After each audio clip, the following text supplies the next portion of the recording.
ಆತ್ಮೀಯರೇ, ನಾವು ಈ ದಿನ ರತ್ನತ್ರಯರಲ್ಲಿ ಭಾಳ ಪ್ರಮುಖವಾಗಿರ್ತಕ್ಕಂಥ ಪಂಪ, ರನ್ನ, ಪೊನ್ನನ ಆದಮೇಲೆ ಭಾಳ ಜನಪ್ರಿಯನಾಗಿರ್ತಕ್ಕಂಥ ಕವಿ ಯಾರಪ್ಪ ಅಂದರೆ ಜನ್ನ ಅಂತ. ಜನ್ನ ಪಂಪ, ರನ್ನಾದಿ ಕವಿಗಳಲ್ಲಿದ್ದ ಲೋಕೋತ್ತರವಾಗಿರ್ತಕ್ಕಂಥ ಪ್ರತಿಭೆ, ಅಂದರೆ ಪ್ರತಿಭಾವಂತ ಕವಿಗಳಲ್ಲಿ ಜನ್ನ ಬಹಳ ಪ್ರಸಿದ್ಧನಾಗಿದ್ದಾನೆ. ಇವನ ಕಾಲ ಕ್ರಿಸ್ತಶಕ 1141ರಿಂದ 73.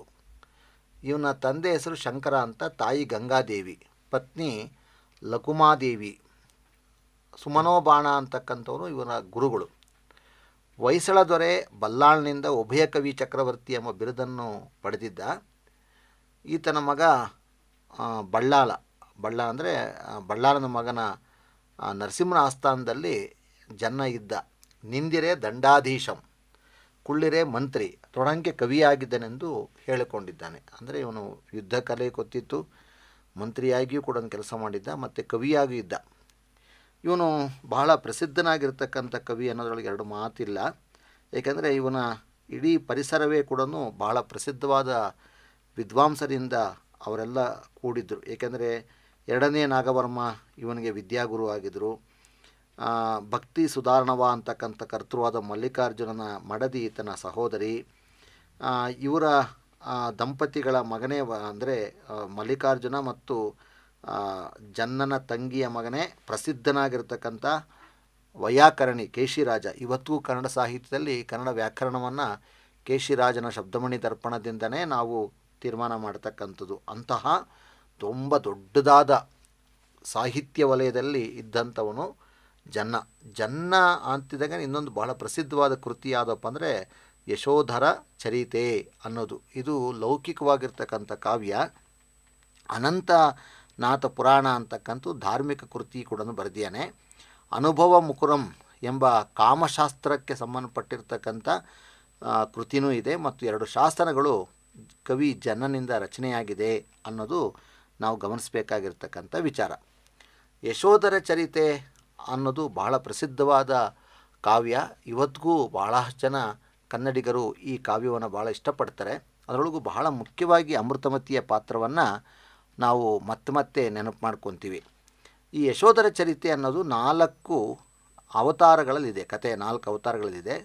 ಇದು ಚಂಪು ಕಾವ್ಯವಾದರೂ ಕೂಡ ಕೆಲವು ವೃತ್ತಗಳನ್ನು ಬಿಟ್ಟರೆ ಕಂದ ಪದ್ಯಗಳಲ್ಲೇ ಇಡೀ ಕಾವ್ಯ ನಿರೂಪಿತವಾಗಿರತಕ್ಕಂಥದ್ದು. ಇದು ಬಹಳ ಗಮನಿಸಬೇಕಾದ ವಿಚಾರ.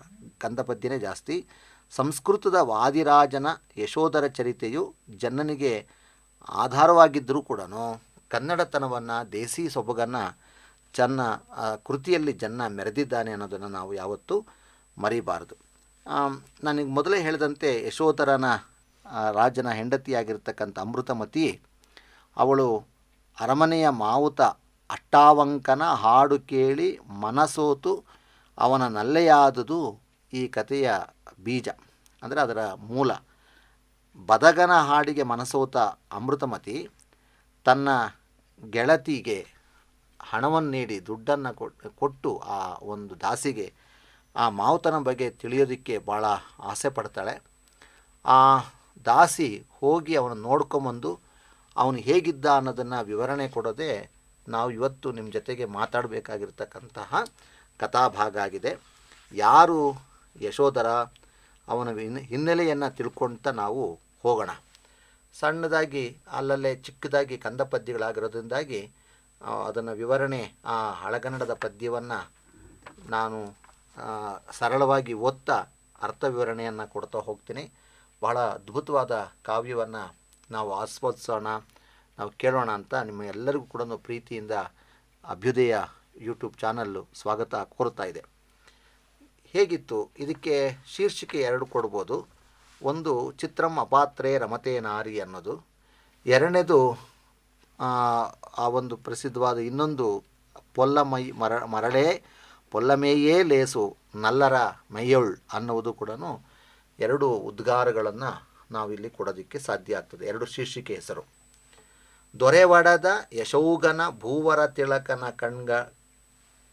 ಕಣ್ಗಳೇ ಅಂಗರಕ್ಷಕರ್ ಮನಂ ಆಭರಣಂ ರಾಜ್ಯಶ್ರೀ ಸಹಚರ್ಯನೇ ಸಂದತ್ತು ಚಂದ್ರಮತಿಗೆ ಅರಸಿತನಂ. ದೊರೆ ಒಡೆದ ಅಂದರೆ ಪ್ರಸಿದ್ಧಿ ಪಡೆದಿರತಕ್ಕಂತಹ ಭೂವರ. ಭೂವರ ಅಂದರೆ ರಾಜ ಅಂತಕ್ಕಂಥವನು. ಆ ರಾಜನ ಹೆಸರೇನಪ್ಪ ಅಂದರೆ ಯಶೋಘ ಅಂತಕ್ಕಂಥವನು. ಅವನ ಕಣ್ಣುಗಳೇ ಅಂಗರಕ್ಷಕರಾಗಿದ್ದರಂತೆ. ಮನಸ್ಸೇ ಅವನಿಗೆ ಆಭರಣವಾಗಿತ್ತಂತೆ. ರಾಜಶ್ರೀ ಸಹಚರಿ ಅವರ ಸಹಚರವಾಗಿದ್ಲು, ಒಡನಾಡಿಯಾಗಿದ್ಲು. ಚಂದ್ರಮತಿಗೆ, ಅಂತಹ ರಾಜನಿಗೆ ಚಂದ್ರಮತಿ ಅಂತಕ್ಕಂಥವಳು ಪಟ್ಟದ ರಾಣಿ ಆಗಿದ್ಲು. ಅನಿತೆಸೆವ ಚಂದ್ರಮತಿಗಂ ಜನಪತಿಗಂ ಪುಟ್ಟಿದಂ ಯಶೋಧರನೆಂಬಂ ಜನಮೋಹನ ಬಾಣಂ ಕರ್ಬಿನ ಬಿಲ್ಗಂ ನನೆಯ ನಾರಿಗಂ ಪುಟ್ಟಿದ ಓಲ್.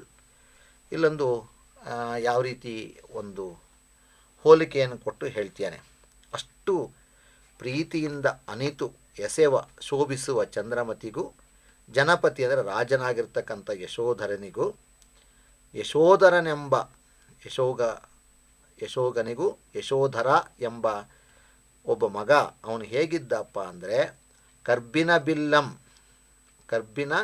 ಬಿಲ್ಲಿಗೂ ನನೆಯ ನಾರಿಗಂ ಹೂವಿನ ಹಗ್ಗಕ್ಕೂ, ಹೇಗೆ ಅವೆರಡು ಬೀರಿದಾಗ ಹುಟ್ಟಿದ ರೀತಿಯಲ್ಲಿ ಮನ್ಮಥನ ಬಾಣ ಯಾವ ರೀತಿ ಇರ್ತದೋ ಆ ರೀತಿಯಲ್ಲಿ ಈ ಯಶೋಧರ ಅಂತಕ್ಕಂಥವನು ಹುಟ್ಟಿದ.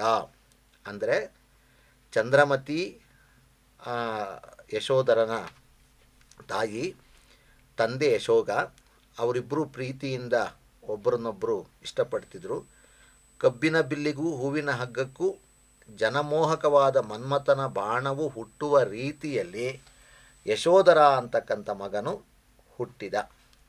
ಅವನು ಬಹಳ ಸೊಗಸಾಗಿದ್ದ.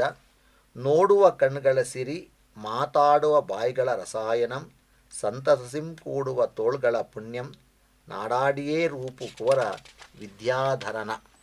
ಅವನು ಹೇಗಿತ್ತಪ್ಪ ಅಂದರೆ ಆ ವಿದ್ಯಾಧರ ದೇವತೆಯಂತಿದ್ದ ಕುಮಾರ ಯಶೋಧರ.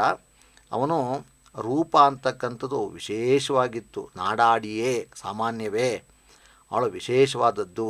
ಹೇಗಿತ್ತು ಅವನ ರೂಪ ಅಂದರೆ ಅವನ ನೋಡೋದೇ ಕಣ್ಣುಗಳಿಗೆ ಭಾಗ್ಯವಂತೆ, ಮಾತಾಡುವ ಬಾಯಿಗಳಿಗೆ ಮಧುರವಾಗಿರ್ತಕ್ಕಂಥ ರಸಾಯನವಂತೆ. ಅವನ ಬಗ್ಗೆ ಮಾತಾಡೋದೇ ಅಷ್ಟು ಸೊಗಸುವಂತ. ರಸಾಯನ ತಿಂದಾಗ, ಹಣ್ಣಿನ ರಸಾಯನ ತಿಂದಾಗ ಎಷ್ಟು ಸಿಹಿ ಆಗ್ತದೋ ಹಾಗೆ ಯಶೋಧರನ ಬಗ್ಗೆ ಮಾತಾಡಿದ್ರೆ ಅಷ್ಟು ಸೊಗಸಾಗ್ತಿತ್ತು.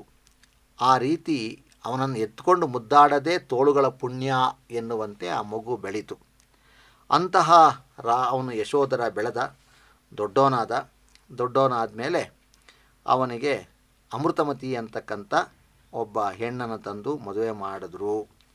ಅವಳು ಹೇಗಿದ್ಲು? ಅಮೃತಮತಿ ಗಡ ಯಶೋಧರನ ಮನಃಪ್ರಿಯೆ, ಆಕೆ ದೀವಮಾಗೆ ಪುಳಿಂದಂ ಸುಮನೋಭಾಣಂ ತದ್ ಭೂರಮಣನನ್ ಒಲಿದಂತೆ ಗೋರಿಗೊಳಿಸುತ್ತಿರ್ಕಂ. ಆ ಯಶೋಧರನ ಅಮೃತಮತಿ ಅಂತಕ್ಕಂಥವಳು ಯಶೋಧರನ ಮನಃಪ್ರಿಯೆ, ಮನಸ್ಸಿಗೆ ಬಹಳ ಪ್ರಿಯವಾಗಿರ್ತಕ್ಕಂಥ ಪ್ರಿಯತಮೆ ಅವಳು, ಮನದನ್ನೇ. ಅವಳು ಹೇಗಿದ್ಲಪ್ಪ ಅಂದರೆ ಬೇಟೆಯಲ್ಲಿ ಮೃಗಗಳನ್ನು ಆಕರ್ಷಿಸುವುದಕ್ಕಾಗಿ ಬಳಸುವ ಪ್ರಾಣಿ ಇರ್ತದಲ್ಲ, ಹಾಗೆ ಆ ರೀತಿಯಲ್ಲಿ ದೀವಮಾಗಿ ಅಂದರೆ ಬೇಟೆಯಲ್ಲಿ ಮೃಗಗಳನ್ನು ಆಕರ್ಷಿಸುವುದಕ್ಕೆ ಬಳಸ್ತಕ್ಕಂಥ ಪ್ರಾಣಿ. ಆ ಪ್ರಾಣಿಯಂತೆ ಅವಳು ಹೂವನ್ನೇ ಬಾಣವಾಗುಳ್ಳವನು ಅಂದರೆ ಮನ್ಮಥನು ಬೇಡನಾಗಿ ಆ ಭೂಪತಿಯನ್ನು ಸೆರೆ ಹಿಡಿಯೋದಕ್ಕೋಸ್ಕರವಾಗಿ ಆ ಅಮೃತಮತಿಯನ್ನು ಸೃಷ್ಟಿ ಮಾಡಿದ್ದ ಅಂತ ಹೇಳ್ತಾರೆ. ಅಂದರೆ ಇದೊಂದು ಸೂಕ್ಷ್ಮ ಗಮನಿಸಬೇಕು.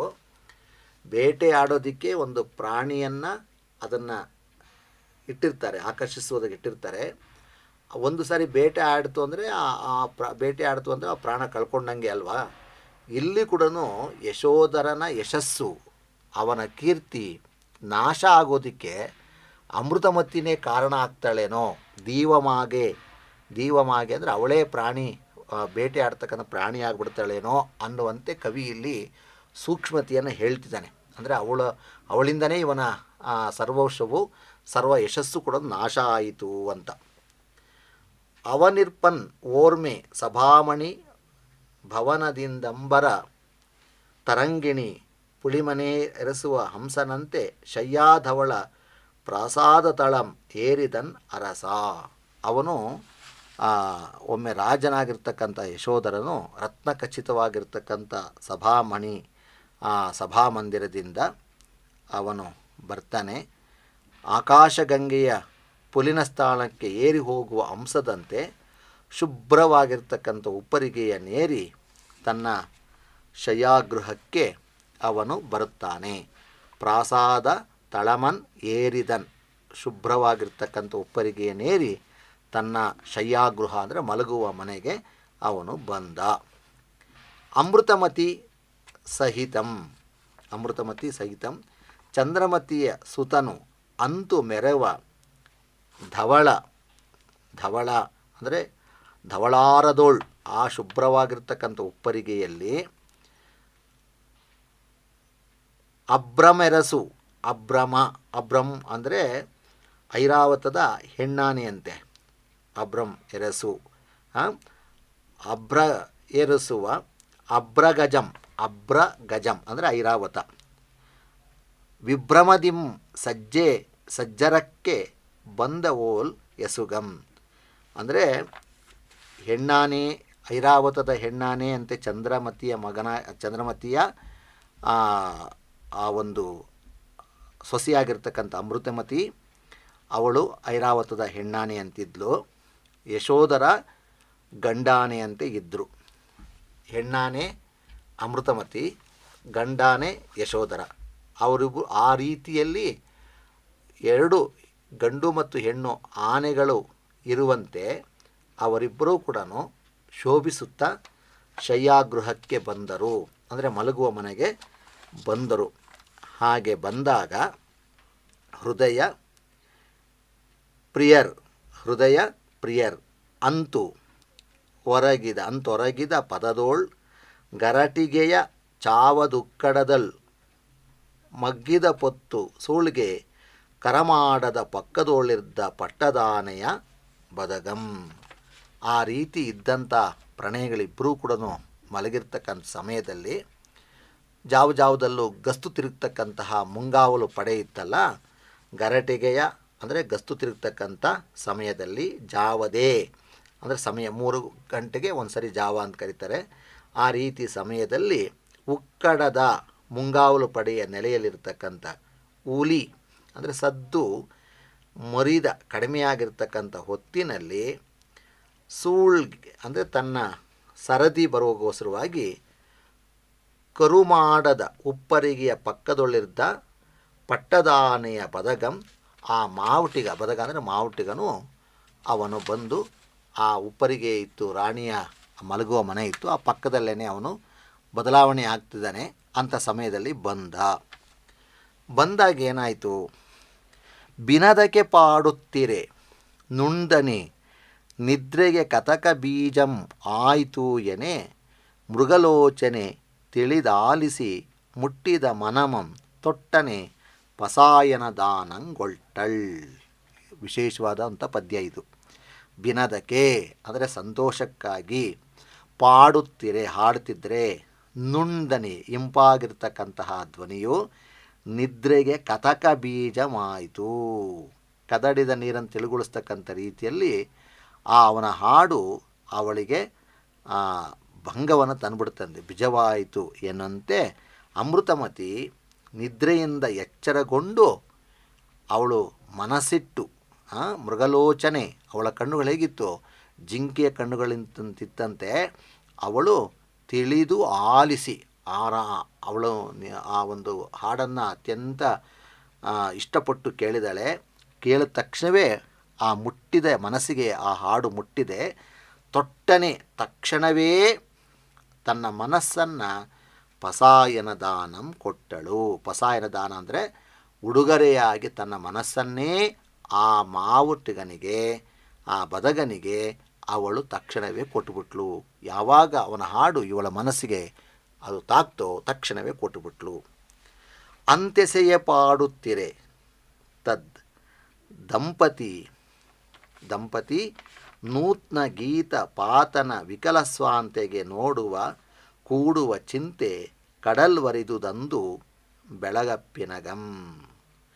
ಅಂತೆಸೆವ ಹಾಗೆ ಶೋಭಿಸ್ತಾ ಇರ್ತಕ್ಕಂಥ ಪಾಡುತ್ತಿರೆ, ಮನಸ್ಸನ್ನು ಆಕರ್ಷಿಸುವ ರೀತಿಯಲ್ಲಿ ಹಾಡ್ತಾ ಇದ್ದರೆ ತತ್ ತತ್ ಅಂದರೆ ಆ ದಂತಿಪನ, ಆ ದಂತಿಪನ, ದಂತಿಪ ಅಂದರೆ ಮಾವಟಿಗ, ದಂತಿಪ, ದಂತಿ ಅಂದರೆ ಆನೆ ಅಂತ, ದಂತಿಪನ ಆ ಆನೆಯನ್ನು ನೋಡ್ಕೊಳ್ತಕ್ಕಂಥವನು ಮಾವಟಿಗ.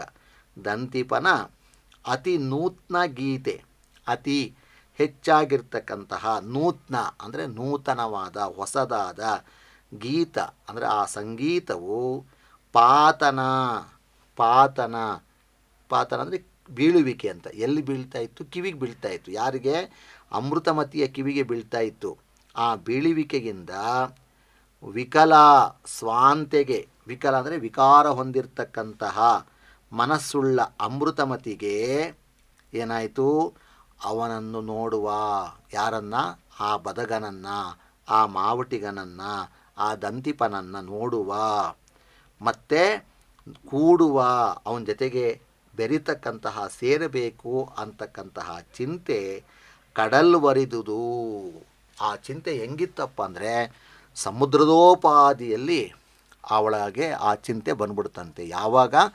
ಅವನನ್ನು ನಾನು ನೋಡ್ತೀನಿ, ಯಾರು ಇಷ್ಟು ಮಧುರವಾಗಿ ಇಷ್ಟು ಸೊಗಸಾಗಿ ಹಾಡ್ತಿರ್ತಕ್ಕಂತಹ ವ್ಯಕ್ತಿ ಯಾರು, ಅವನನ್ನು ನೋಡಬೇಕು ನೋಡಬೇಕು ಅಂಥೇಳಿ ಅವಳಿಗೆ ಆ ಮನಸ್ಸಿನಲ್ಲಿ ಅವನ ನೋಡುವ ಚಿಂತೆಯೇ ಕಡಲಿನಂತೆ ಸಮುದ್ರದಂತೆ ಆಗ್ಬಿಡ್ತಂತೆ. ಪಕ್ಕದಲ್ಲೇ ಗಂಡ ಇದ್ದಾನೆ, ಆದರೂ ಕೂಡ ಅಮೃತಮತಿಗೆ ಅವನ ಹಾಡು, ಆ ಮಾವಟಿಗನ ಹಾಡು, ಆ ಒಂದು ದಂತಿಪನ ಹಾಡು ಅವಳಿಗಷ್ಟು ಇಷ್ಟವಾಗ್ಬಿಟ್ಟಿದೆ. ಮನದನ್ನಳಪ್ಪ ಕೆಳದಿಗೆ ಮನಮಂ ಮುಂದಿಟ್ಟು ಬಳಿಕ ಕಳಿಪಿದೊಡೆ ಅವಳ್ ಆತನ ರೂಪುಗಂಡು ಕಣ್ಗಂ ಮನಕ್ಕಂ ಉದ್ಗಾರವೆತ್ತು ಭೋಂಕನೆ ಮಗೊಳ್ದಳ್. ಆ ರೀತಿ ಆಗ್ತಿದ್ದಂಗನೇ ಬೆಳಗಾದ ಕೂಡಲೇ ಮನದನ್ನಳಪ್ಪ, ತನ್ನ ಮನಸ್ಸಿಗೆ ಪ್ರಿಯತಳಾಗಿರ್ತಕ್ಕಂಥ, ಭಾಳ ಇಷ್ಟವಾಗಿರ್ತಕ್ಕಂಥ ಕೆಳದಿ ಅಂದರೆ ಸ್ನೇಹಿತೆ, ಸಖಿಗೆ ಮನಮಂ ಮುಂದಿಟ್ಟು ಅವಳು ಮನಸ್ಸಲ್ಲೇ ವಿಚಾರ ಹೇಳಿಬಿಟ್ಲು. ಗೆಳತಿ, ನಿನ್ನ ರಾತ್ರಿ ನಾನು ಯಶೋಧರ ಇಬ್ಬರು ಕೂಡ ಒಪ್ಪರಿಗೆಯ ಮೇಲೆ ಆ ಶಯ್ಯಾಗೃಹದಲ್ಲಿ ಮಲಗಿರಬೇಕಾದ್ರೆ ಯಾರೋ ಒಬ್ಬರು ತುಂಬ ಚೆನ್ನಾಗಿ ಸೊಗಸಾಗಿ ಹಾಡನ್ನು ಹೇಳ್ತಾಯಿದ್ರು. ಯಾರು ಆ ಹಾಡು ಹೇಳ್ತಿದ್ದೋ ನಂಗೆ ಗೊತ್ತಿಲ್ಲ. ಆ ಹಾಡು ನನಗೆ ಬಹಳ ಮನಸ್ಸಿಗೆ ಇಷ್ಟವಾಗ್ಬಿಟ್ಟಿದೆ. ನನ್ನ ಮನಸ್ಸನ್ನು ತಕ್ಷಣವೇ ಅವನಿಗೆ ಪಸಾಯನ ಉಡುಗೊರೆಯಾಗಿ ನಾನು ಕೊಟ್ಟುಬಿಟ್ಟಿದ್ದೀನಿ. ಅವನನ್ನು ನೋಡಬೇಕು, ಅವನ ಜೊತೆಗೆ ಸೇರಬೇಕು ಅಂತಕ್ಕಂಥ ಆಸೆ ಆಗ್ತಾಯಿದೆ. ಹಾಗಾಗಿ ನೀನು ಬಹಳ ಬೇಗ ಹೋಗಿ ಅವನ ರೂಪವನ್ನು ಕಂಡು ಬಾ ಅಂಥೇಳಿ, ಯಾರು ಅಂತ ನೋಡ್ಕೊಂಬಾ ಅಂತ ಹೇಳ್ತಿದ್ದಾಗನೇ ಗೆಳತಿ ಪಾಪ ಹುಡ್ಕೊಂಡು ಹೋಗ್ತಾಳೆ. ಯಾರು ರಾತ್ರಿ ಇಷ್ಟೊತ್ತಿನಲ್ಲಿ ಹಾಡ್ತಿದ್ದು ಯಾರು ಅಂಥೇಳಿ ಅಲ್ಲಿ ಕೆಲಸ ಮಾಡ್ತಿದ್ದವ್ರನ್ನ ಕೇಳ್ತಾರೆ. ಕೇಳಿದಾಗ ತೋರಿಸಿದ್ರು, ಅವನೇ ನೋಡಪ್ಪ ರಾತ್ರಿ ಅವನೇ ಹಾಡ್ತಿದ್ದು, ಅವನೇ ಮಾವಟಿಗ ಅಂತ ತೋರಿಸ್ತಿದ್ದಂಗೆ ಅವನ ರೂಪವನ್ನು ಕಂಡು ಕಣ್ಗಂ ಮನಕ್ಕಂ, ಕಣ್ಣಿಗೂ ಮನಸ್ಸಿಗೂ ಕೂಡ ಉದ್ಗಾರವಾಗ್ಬಿಡ್ತಂತೆ. ಅಯ್ಯಪ್ಪ ಇವನಾ ಅನ್ನಿಸ್ಬಿಡ್ತಂತೆ, ಓಕರಿಕೆ ಆಗ್ಬಿಡ್ತಂತೆ. ಅಯ್ಯಪ್ಪ ಇವನಾ ಅಂಥೇಳಿ ತಕ್ಷಣವೇ ಭೋಂಕನೆ, ತಕ್ಷಣವೇ ಥಟ್ಟನೆ ಮಗಳ್ದಳು ಹಿಂದಿರುಗಿದ್ಲಂತೆ. ಅವಳು ಬರ್ತಾ ದಾರಿಲಿ ಯೋಚನೆ ಮಾಡ್ತಾಳೆ, ಅಮೃತಮತಿ ಎತ್ತ ರೂಪಾಧಮನ್ ಅಷ್ಟಾವಂಕನೆತ್ತ ಚಿತ್ರಂ ಅಪಾತ್ರೆ ರಮತೆ ನಾರಿ ಎಂಬುದು ಸಮನಿಸಿದುದು ಬೆಂದ ಬಿದಿಗೆ ಕಣ್ಣಿಲ್ಲಕ್ಕಂ. ನೋಡಿ, ಇಲ್ಲಿ 2-3 ಅನೋಟೇಷನ್ ಕೂಡ ಕೇಳ್ಬೋದು. ಬಹಳ ಮುಖ್ಯವಾಗಿರ್ತಕ್ಕಂಥ ಪದ್ಯ ಇದು. ಅಮೃತಮತಿಯತ್ತ, ಅಮೃತಮತಿ ಹೇಗಿದ್ದಾಳೆ? ಅವಳು ಅತ್ಯಂತ ಸುಂದರವಾಗಿರ್ತಕ್ಕಂಥ ಹೆಣ್ಣು, ರತಿಯಂತೆ ಸುಂದರವಾಗಿರ್ತಕ್ಕಂಥ ಅಮೃತಮತಿಯಲ್ಲಿ ರೂಪಾಧಮನ್, ರೂಪದಲ್ಲಿ ಅಧಮನಾಗಿರ್ತಕ್ಕಂಥವನು, ಕೀಳಾಗಿರ್ತಕ್ಕಂತಹ ಅತ್ಯಂತ ಕುರೂಪಿಯಾಗಿರ್ತಕ್ಕಂತಹ ಅಷ್ಟಾವಂಕನು ಎತ್ತ, ಅವನಲ್ಲಿ ಇವಳಲ್ಲಿ ಚಿತ್ರಂ ಆಶ್ಚರ್ಯ ಏನಪ್ಪ ಅಂದರೆ ಅಪಾತ್ರೇ ರಮತೆ ನಾರಿ, ಚಿತ್ರಂ ಅಪಾತ್ರೇ ರಮತೆ ನಾರಿ. ಅಯ್ಯೋ, ಹೆಣ್ಣು ಅಂತಕ್ಕಂಥವಳು ಅಯೋಗ್ಯನೊಡನೆ ಅವಳು ರಮಿಸುತ್ತಾಳೆ, ಅಯೋಗ್ಯನನ್ನು ಇಷ್ಟಪಡ್ತಾಳೆ ಅನ್ನೋದು ಅದು ಸಾಬೀತಾಗ್ಬಿಡ್ತಲ್ಲಪ್ಪ. ವಿಧಿಗೆ, ಬೆಂದ ವಿಧಿಗೆ, ಸುಟ್ಟೋಗಿರ್ತಕ್ಕಂತಹ ವಿಧಿಗೆ, ಹಾಳಾಗಿರ್ತಕ್ಕಂಥ ವಿಧಿಗೆ ಕಣ್ಣಿಲ್ಲಕ್ಕಂ, ವಿಧಿಗೆ ಕಣ್ಣಿದ್ದಿದ್ರೆ ಈ ರೀತಿ ಮಾಡ್ತಿರಲಿಲ್ಲ ಅಂಥವಳು ಭಾಳ ನೋವಿನಿಂದ ಬಂದು ತನ್ನ ಮನಸ್ಸಿನಲ್ಲಿ ಉದ್ಗಾರವನ್ನೆತ್ತು ಬಂದು ರಾಣಿಯ ಮುಂದೆ ನಿಲ್ತಾಳೆ. ನಿಂದಾಗ ಆಗ ರಾಣಿ ಕೇಳ್ತಾಳೆ, ಎನುತಂ ಬಂದು ವಿಷಣ್ಣಾನನೆಯಂ ಮಾರ್ಗಾವಲಗ್ನ ನೇತ್ರಯನ್. ಮಾತ್ರ ಅವಲಗ್ನ ಅಂದರೆ ಎಲ್ಲಿ ಯಾವಾಗ ಬರ್ತೀನೋ ಅಂತಕ್ಕಂತಹ ಒಂದು ದಾರಿಯನ್ನೇ ನೋಡ್ತಿರ್ತಕ್ಕಂತಹ ಕಣ್ಣುಗಳುಳ್ಳವಳನ್ನು ಉಚ್ಛ್ವಾಸ ನಿತಾಪ್ತಧರ ರುಚಿಯಂ, ಅವಳ ಆ ಒಂದು ನಿಟ್ಟುಸಿರಿನಿಂದ ಬಿಸಿಯಾಗಿರ್ತಕ್ಕಂತಹ ಉಚ್ಛ್ವಾಸದಿಂದ ಬಿಸಿಯ ಉಸಿರಿನಿಂದ ಅವಳಿಗೆ ಆ ಕೆಳಗಡೆ ತುಟಿ ಇತ್ತಲ್ಲ ಕಳೆಗುಂದಿದ ತುಟಿ ಆಗ್ಬಿಡ್ತಂತೆ. ಆ ಉಸಿರು ಬಿಸಿ ಉಸಿರು ತಾಗಿ ತಾಗಿ ತಾಗಿ ತುಟಿಯೆಲ್ಲ ಒಣಗೋಗ್ಬಿಟ್ಟಿತ್ತಂತೆ. ಮನುಜೇಂದ್ರ ಅಂಗನೆಯನ್, ಮನುಜೇಂದ್ರ ಅಂದರೆ ರಾಜ ಅಂತ, ಅವನ ಅಂಗನೆ, ಅವನ ಹೆಂಡತಿ, ಅವನ ಅರಸಿಯಾಗಿರ್ತಕ್ಕಂಥ ಅಮೃತಿಯನ್ನು ಕಂಡು ಎಯ್ದು ಅವಳ ಸಮೀಪಕ್ಕೆ ಹೋಗಿ ಇಂತೆಂದಳ್. ಈ ರೀತಿ ಹೇಳ್ತಾಳೆ. ಏನಂತ ಹೇಳಿದ್ಲು ಅವಳು? ವ್ಯಂಗ್ಯವಾಗಿ ಹೇಳ್ತಾಳೆ ಈ ಮಾತನ್ನು.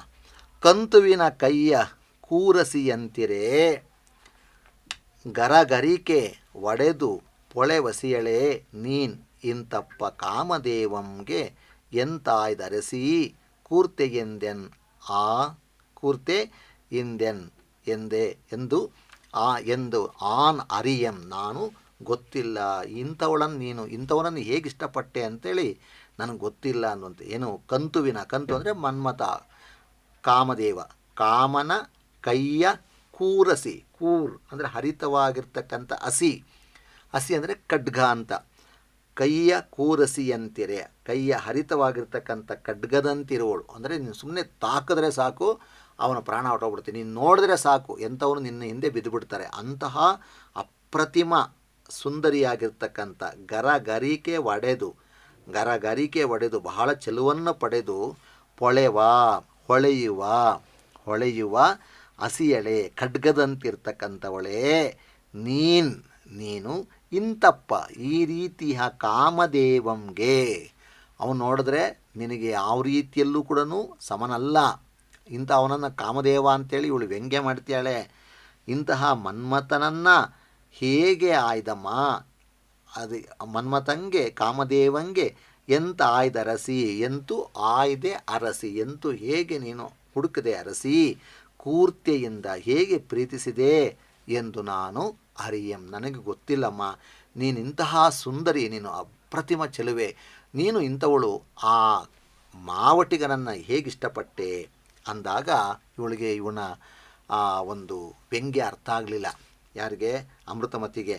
ಅವಳು ಹೇಳ್ತಾಳೆ, ಈ ದೊರೆಯನೆಂದು ತೋರಲ್ ಮೇದಿನಿಯೋಳ್ ಆತನಿಲ್ಲದಿನೆ ಪೇಳ್ ಕಾದಲನ್ ಅಂತಿರೆ ಚೆಲ್ವನೇ ದೂದವಿ ನೀನೆನ್ನ ಕೊಂದೆ ಎಂದೊಡೆ ಪೇಳ್ದಳ್. ಈ ದೊರೆಯನ್ ಇಂದು ಇವನಿಗೆ ಸಮಾನನೆಂದು ತೋರಲು ಮೇದಿನಿಯೋಳ್, ಜಗತ್ತಿನಲ್ಲಿ ಅವನಲ್ಲದೆ ಇಲ್ಲ ಎನ್ನಲು, ಅವನಿಗೆ ಅವನೇ ಸಾಟಿ, ಅವನ ಥರ ಇನ್ನೊಬ್ಬನಿಲ್ಲ, ಅವನ ಥರ ಇನ್ನೊಬ್ಬನಿದ್ದಾನೆ ಅಂತ ಹುಡ್ಕೋದಕ್ಕೂ ಆಗೋದಿಲ್ಲ ಎಂದಾಗ, ಆತನೆಲ್ಲದಿಲ್ಲನ್ ಎನೇ ಎಂದಾಗ, ಪೇಳ್ ಅಯ್ಯೋ ಹೇಳು ಕಾದಲನ್ ಅಂದರೆ ಪ್ರಿಯನು ಅಂತಿರೆ, ಅಷ್ಟು ಚೆನ್ನಾಗಿದ್ದಾನ ಚೆಲುವನೇ, ಅಷ್ಟು ಸೊಗಸಾಗಿದ್ದಾನ ಸುಂದರನೇ, ದೂದವಿ ಎಲೆ ದೂತಿಯೇ ಸಖಿಯೇ ಹೇಳು ಬೇಗನೆ ಹೇಳು, ನೀನು ನನ್ನನ್ನು ಕೊಲ್ತಾ ಇದೀಯಾ, ಅವನಷ್ಟು ತುಂಬ ಚೆನ್ನಾಗಿದ್ದರೆ ಅವನು ವರ್ಣನೆ ಮಾಡು ಅಂದಾಗ, ಕೊನೆಗೆ ಪಾಪ ಅವಳು ಅವನ ರೂಪವನ್ನು ಇಲ್ಲಿ ಹೇಳ್ತಾಳೆ. ಪರಿದಲೆ ಕುಳಿ ನೊಸಲ್ ಅರಿಗಣ್ಣನ್ ಒರೆವಾಯ್ ಹಪ್ಪಳಿಕೆ ಮೂಗು ಮುರುಟಿದ ಕಿವಿ ಬಿಬ್ಬಿರವೋಲ್ ಕುಸಿಗೊರಲ್ ಹಿರಿದೆರ್ದೆ ಪೊರೊಂಟ ಬೆನ್ ಬಾತ ಬಸಿರ ಅಡಂಗಿದ ಜಗನಂ. ಅವನ ಅವಯವಗಳು ಹೇಗಿದೆಯಪ್ಪ ಅಂದರೆ ಪರಿದಲೆ ಹರುಕು ಅವನ ತಲೆಯಲ್ಲಿ ಕೂದಲೇ ಇಲ್ಲ, ಅಲ್ಲಲ್ಲಿ ಕೆಲವು ಕಡೆ ಕೂದಲಿದೆ, ಕೆಲವು ಕಡೆ ಎಲ್ಲ ಹುಳ ಬಿದ್ದು ತಿಂದಾಕ್ಬಿಟ್ಟಿದೆ. ಕುರಿ ನೊಸಲು ಅಂದರೆ ಹಣೆ, ಕುಳಿ ನೊಸಲ್ ಅಂದರೆ ಕುಣಿ ಬಿದ್ದಿರ್ತಕ್ಕಂತಹ ಆ ಒಂದು ಹಣೆ, ಕುಳಿ ನೊಸಲ್, ಆ ಹಣೆಯೆಲ್ಲ ಒಳಗಡೆ ಹೊಟ್ಟೋಗ್ಬಿಟ್ಟಿದೆ. ಅರಿಗಣ್ ವಿಕಾರವಾಗಿರ್ತಕ್ಕಂತಹ ಕಣ್ಣುಗಳು, ಹೊರೆವಾಯ್ ಜೋಲು ಸುರಿತಕ್ಕಂತಹ ಬಾಯಿ, ಹಪ್ಪಳಿಕೆ ಮೂಗು. ಮೂಗು ನೋಡಿದ್ರೆ ಹಪ್ಪಳದಂತೆ ಚಪ್ಪಟೆ ಆಗಿಬಿಟ್ಟಿದೆ. ಮೂಗು ನೇರು ಚೆನ್ನಾಗಿ ಹೊರಗಡೆಗೆ ಅದು ಬಂದಿದ್ದರೆ ಸ್ಪಷ್ಟವಾಗಿ ಕಾಣಿಸುತ್ತೆ, ನೋಡೋಕ್ಕೆ ಚೆನ್ನಾಗಿ ಕಾಣಿಸುತ್ತೆ. ಆದರೆ ಇಲ್ಲೇನಾಗಿದೆ, ಚಪ್ಪಟೆಯಾದ ಮೂಗು, ಮುರುಟಿದ ಕಿವಿ. ಆ ಕಿವಿನೋ ಸುರುಟ್ಕೊಂಬಿಟ್ಟಿದೆ, ಅದು ಚೆನ್ನಾಗಿ ಕಾಣಿಸ್ತಾನೆ ಇಲ್ಲ, ಎಲ್ಲಿದೆಯೋ ಅಂತ ಗೊತ್ತಿಲ್ಲ. ಬಿಬ್ಬಿರುವ ಅಂದರೆ ಸಂದು ಬಿಟ್ಟಿರ್ತಕ್ಕಂತಹ ಹಲ್ಲುಗಳು. ಕುಸಿಗೊರಲ್, ಕುಸಿದೋಗಿರ್ತಕ್ಕಂತಹ ಕೊರಳು. ಎರಿದೆ ಒಳಕ್ಕೆ ಹೋಗಿರುವ ಎದೆ. ಪೊರಂಟ ಬೆನ್ನು, ಹೊರಚಾಚಿರ್ತಕ್ಕಂತಹ ಬೆನ್ನು. ಬಾತ ಬಸಿರು, ಊದಿಕೊಂಡಿರುವಂಥ ಹೊಟ್ಟೆ ಡುಬ್ಬಣ್ಣ. ಬೆನ್ನೆಲ್ಲ ಹಿಂದಕ್ಕೆ ಅದು ಏನಾಗಿದೆ, ಒಂದು ರೀತಿಯಲ್ಲಿ ಅದು ಬೆನ್ನು ಹೊರಚಾಚಿಬಿಟ್ಟಿದೆ, ಗೂನ್ ಬೆನ್ನಾಗ್ಬಿಟ್ಟಿದೆ ಅಂಥವನು. ಮತ್ತು ಅಡಂಗಿದ ಜಗನಂ, ಅವನ ಜಗನವೂ ಕೂಡ, ಅವನ ಹಿಂಭಾಗವೂ ಕೂಡ ಅದು ಎಲ್ಲ ಅಡಗೋಗ್ಬಿಟ್ಟಿದೆ, ಏನೇನೂ ಇಲ್ಲ. ಎಲ್ಲಿ ನೋಡಿದ್ರೂ ಕೂಡ ಅವನ ರೂಪ ನೋಡೋಕ್ಕೆ ಚೆನ್ನಾಗೇ ಕಾಣಿಸ್ತಿಲ್ಲ. ಹರಕುತ್ತಲೆ, ಗುಣಿಬಿದ್ದ ಹಣೆ, ವಿಕಾರವಾಗಿರ್ತಕ್ಕಂಥ ಕಣ್ಣು, ಜೊಲ್ಲು ಸುರಿಯುವ ಬಾಯಿ, ಹಪ್ಪಳದಂತೆ ಚಪ್ಪಟೆಯಾದ ಮೂಗು, ಸುರುಟಿಕೊಂಡಿರುವ ಕಿವಿ, ಸಂದು ಬಿದ್ದಿರತಕ್ಕಂಥ ಹಲ್ಲು, ಕುಸಿದಿರುವ ಕೊರಳು, ಒಳ ಹೋಗಿರುವ ಎದೆ, ಹೊರಚಾಚಿದ ಬೆನ್ನು, ಊದಿಕೊಂಡಿರ್ತಕ್ಕಂಥ ಹೊಟ್ಟೆ. ಹೀಗೆ ಇಂತಹ ವಿಕೃತವಾದಂಥ ರೂಪವನ್ನು ಅವನು ಹೊಂದಿದ್ದಾನೆ ಅಂಥೇಳಿ ಹೇಳಿ ಇನ್ನೂ ಮುಂದುವರಿಸ್ತಾಳೆ. ಹೇಗಿದ್ದಪ್ಪ ಅಂದರೆ, ಕರಿ ದೊವಲ ಪರಿಯ ಕುಳಿಯಂ ತೆರೆದಂದದ ಮೈಯ ನಾತಂ ಆತನ ಕೈಗಳು ಕುರುಗಣ್ಣು ಕೂನ್ ಬೆನ್ ಕಾಲ್ ಮರೀಸುವುದು ಟೊಂಕ ಮುರಿದ ಕತ್ತೆಯ ಕಾಲಂ. ಕರಿದೊವಲ, ಕಪ್ಪುದಾಗಿರ್ತಕ್ಕಂಥ ಕರೆಯಾದ ಹದ ಮಾಡಲು ಹಾಕಿರ್ತ ಚರ್ಮದಂತೆ, ಪರಿಯ ಕುರಿಯಂ, ಪಳೆಯ ಅಂದರೆ ಹಳೆಯದಾಗಿರ್ತಕ್ಕಂತಹ ಕೂರಿಯ ಗುಂಡಿಯನ್ನು, ಕುಳಿಯಂ, ತೆರೆದಂದದ ಮೈ ಅಂದರೆ ಹದ ಮಾಡೋದಕ್ಕೋಸ್ಕರವಾಗಿ ಚರ್ಮವನ್ನು ಹಳೆಯದಾಗಿರ್ತಕ್ಕಂಥ ಕುಳಿಯೊಳಗೆ, ಕುಳಿಯಂ ತೆರೆದಂತಿರ ಮೈಯನ್ ಆತನ ಮೈಯಿಂದ ಬರ್ತಾ ಇದೆ ವಾಸನೆ. ಹೆಂಗಿದಪ್ಪ ಅಂದರೆ, ಈ ಚರ್ಮವನ್ನು ಹದ ಮಾಡೋದಕ್ಕೋಸ್ಕರ, ನೆನೆಸೋದಕ್ಕೋಸ್ಕರವಾಗಿ ಒಂದು ಹಳೆಯದಾಗಿರ್ತಕ್ಕಂಥ ಗುಣಿಯಲ್ಲಿ ಚರ್ಮ ಹಾಕ್ಬಿಟ್ಟಿರ್ತಾರೆ. ಅದು ನೆಂದು ವಾಸನೆ ಬಂದಾಗ ತೆಗೆದ್ರೆ ಎಂತಹ ಗೊಬ್ಬು ವಾಸನೆ ಬರುತ್ತೋ ಆ ರೀತಿ ಅವನ ಮೈಯಿಂದ ನಾತ ಬರ್ತಾ ಇದೆ, ಕೆಟ್ಟ ವಾಸನೆ ಬರ್ತಾ ಇದೆ. ಮತ್ತೇನಾಗಿದೆ, ಅವನ ಕೈಗಳು ಅದು ಚಿಕ್ಕ ಕಣ್ಣು, ಕುರಿಗಣ್ಣು ಅಂದರೆ ಚಿಕ್ಕದಾಗಿರ್ತಕ್ಕಂಥ ಕುಳಿಗಣ್ಣು, ಗೂನಾಗಿರ್ತಕ್ಕಂಥ ಬೆನ್ನು. ಕಾಲು ಹೆಂಗಿದೆಪ್ಪ ಅಂದರೆ, ಟೊಂಕ ಅಂದರೆ ಸೊಂಟ ಮುರಿದ ಕತ್ತೆಯ ಕಾಲನ್ನು ಹೋಲ್ತಾ ಇದೆ. ಅಂದರೆ ಯಾವ ದೇಹದ ಯಾವ ಅಂಗಾಂಗಗಳು ಕೂಡ ಚೆನ್ನಾಗಿಲ್ಲ. ಕರೆಯಾದ ಚರ್ಮವನ್ನು ಹೂಳಿದ ಗುಂಡಿಯನ್ನು ಹೊರತೆಗೆದಾದ ಎಂಥ ವಾಸನೆ ಬರುತ್ತೋ ಆ ರೀತಿ ವಾಸನೆ ಬರ್ತಾ ಇದೆ. ಅವನ ಕೈಗಳು, ಚಿಕ್ಕದಾಗಿರ್ತಕ್ಕಂತಹ ಕಣ್ಣು, ಗೂನು ಬೆನ್ನು, ಕಾಲುಗಳು ಅದು ಹೇಗಿದೆಪ್ಪ ಅಂದರೆ ಸೊಂಟ ಮುರಿದೋಗಿರ್ತಕ್ಕಂಥ ಕತ್ತೆಯ ಕಾಲನ್ನು ಅದು ನೆನಪು ಮಾಡ್ತದೆ. ಇಂತಹ ವಿಕೃತವಾದಂತಹ ರೂಪವನ್ನು ನೀನು ಮೆಚ್ಚಿದೀಯಾ ಅಂಥೇಳಿ ಅವಳು ಹೇಳಿದಾಗ, ಮುದುಗರಡಿಯ ಮುದಿದೊಲವಂದದ ಕರಿಯಂ ತಾಳಕಾಯ ಮೋಳಿಗೆಯೊಂದದ ಮುರಡನಂ ಅಷ್ಟಾವಂಕನಂ ಮೊದಲು ಒಣಗಿದ ಕೊನಗೊರಡಿನಂದದ ಕೊಂಕಂ. ಅವನು ಹೇಗಿದಪ್ಪ ಅಂದರೆ, ಮುದುಗರಡಿಯ ಮುದಿಯಾದಾಗಿರ್ತಕ್ಕಂಥ ಕರಡಿಯ ಮುದಿದವಲಂದದ ಮುದಿಯಾದ ತೊಗಲಿನ ರೀತಿಯ ಕಪ್ಪಾಗಿರತಕ್ಕಂಥ ಚರ್ಮವನ್ನು ಹೊಂದಿದ್ದಾನೆ. ತಾಳೆಯ ಕಾಯಿಯ ಮೋಳಿಗೆಯೊಂದದ ಕಟ್ಟಿಗೆಯಂತೆ ಕಂತೆಯಾಗಿರ್ತಕ್ಕಂಥವನ ದೇಹ. ಮುರುಡನ್ ಗಂಟಾಗಿರ್ತಕ್ಕಂಥ ದೇಹ ಅವನದಾಗಿದೆ. ಅಷ್ಟಾವಂಕನೆಂಬ ಮಾವಟಿಕ, ಅವನ ದೇಹದ 8 ಅಂಗಗಳು ಕೂಡ ಅವೆಲ್ಲ ವಕ್ರವಾಗಿದೆ ಅಂಥವನು. ಮೂಲದಲ್ಲಿಯೇ ಬೇರಿನಲ್ಲಿಯೇ ಒಣಗಿದ ಕೂನ ಅಂದರೆ ಬಗ್ಗಿರ್ತಕ್ಕಂಥ ಕೊರಡಿನಂದದೆ ಅಂದರೆ ಯಾವುದೇ ರೀತಿಯ ಚೆಲುವು ಒಣಗೋಗಿರ್ತಕ್ಕಂಥ ಮರದ ಆ ಒಂದು ಗಂಟಾಗಿರ್ತಕ್ಕಂಥ ಮರದೋಪಾದಿಯಲ್ಲಿ ಒಣಗಿದ ಮರದಂತೆ ಅವನು ವಕ್ರನಾಗಿದ್ದಾನೆ. ಅಂಥವನನ್ನು ನೀನು ಇಷ್ಟಪಡ್ತಿದ್ಯಲ್ಲಮ್ಮ ಅಂಥೇಳಿ ಆ ದಾಸಿ ಹೇಳಿದಾಗ ಎಂದೊಡೆ ದೂದವಿಗೆ ಅವಳು ಇಂತೆಂದಳು. ಆ ದೂದವಿಗೆ ತನ್ನ ದಾಸಿಗೆ ಅವಳು ಈ ಥರ ಹೇಳ್ತಾಳಂತೆ, ಗರಗರಿಕೆ ಗದ್ಗದ ಧ್ವನಿಯಿಂದ ಅವಳ ಮನಸ್ಸು ತುಂಬ ನೋವಾಗ್ಬಿಟ್ಟಿದೆ. ಈ ಕೊರಳೋಳ್ ಈ ಕ್ಷಣದೋಳ್ ವಾರ್